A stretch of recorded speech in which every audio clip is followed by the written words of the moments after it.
অল্পের জন্য বড়সড় দুর্ঘটনা থেকে রক্ষা পেল ময়নাগুড়ি ভান্ডানী এলাকায় ভৌমিক পরিবারের মেয়ে নন্দিতা। এটাচির ভিতর থেকে স্কুল ব্যাগ বের করতে গিয়ে অজান্তেই নেড়ে বসল বিষধর সাপ। ঘটনাটি ঘটেছে শুক্রবার ময়নাগুড়ি ভান্ডানী এলাকায়। জানা গিয়েছে, এদিন নন্দিতা ভৌমিক নামে বাচ্চা মেয়েটি তার বাড়িতে একটি এটাচির ভেতর থেকে স্কুল ব্যাগ বের করতে গেলে হাতে নরম ভাব কিছু লাগায়। ভালো করে দেখতে গেলে এটাচির ভেতর একটি সাপ দেখতে পায়। সাপ দেখে ভয়ে চিৎকার করে মায়ের কাছে দৌড়ে যায় নন্দিতা। পরে ময়নাগুড়ি পিপিএস এর সদস্যদের ঘটনার খবর দেওয়া হলে তারা দ্রুত ঘটনাস্থলে পৌঁছে সাপটিকে এটাচির ভেতর থেকে উদ্ধার করে নিরাপদ আশ্রয়ে ছেড়ে দেয়।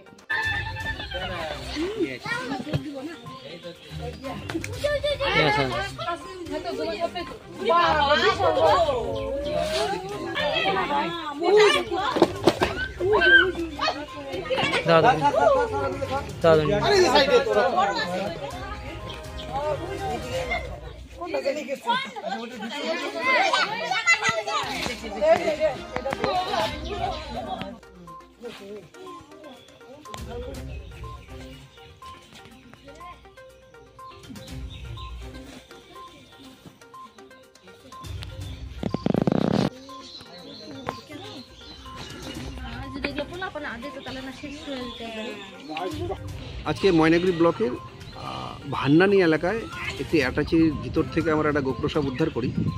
তো পঞ্চম শ্রেণীর ছাত্রী, সে তার স্কুল ব্যাগটা অ্যাটাচির ভিতরে রাখে। তো স্কুল ব্যাগ বের করতে গিয়ে হাতে কি একটা নরম লাগলো করে দেখে যে একটা গোপ্রসাব অ্যাটাচির ভিতরে ঢুকে আছে। তখনই সে ভীষণ ভয় পায় এবং মায়ের কাছে ছুটে যায়। তারপর সেখান থেকে আমাদের কাছে খবর আসে, আমরা ঘটি এবং সাপটিকে উদ্ধার করি। হ্যাঁ, এটা গোপ্রসাব। তারপরে নিরাপদে আমরা ছেড়ে দিই।